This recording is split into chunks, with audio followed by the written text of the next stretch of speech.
3D design, അതായത് plan design ചെയ്തതിന് ശേഷം പല ക്ലയൻസിനും ചോദിക്കുന്ന ഒരു കാര്യമാണ് 3D ഡിസൈൻ ചെയ്യേണ്ട ആവശ്യമുണ്ടോ, എന്തിനാണ് അതൊരു അധിക ചിലവല്ലേ എന്നുള്ളത്. അതായത് നിങ്ങളുടെ വീടിൻ്റെ വർക്ക് കംപ്ലീറ്റ് ആയിട്ട് തീർന്നു കഴിഞ്ഞാൽ ഏത് രീതിയിലാണ് വീട് ഉണ്ടാവുക എന്നതാണ് 3D എക്സ്റ്റീരിയർ ഡിസൈൻ കൊണ്ട് ഉദ്ദേശിക്കുന്നത്.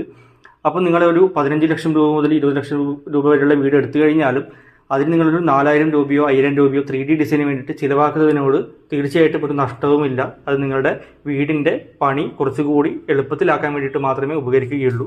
കാരണം നിങ്ങളുടെ വർക്കേഴ്സ് സൈഡിൽ പണിയെടുക്കുന്ന സമയത്ത് അവർക്കറിയില്ല ഏത് രീതിയിലാണ് വീടിൻ്റെ ഔട്ട്പുട്ട് കിട്ടേണ്ടത് എന്നുള്ളത്.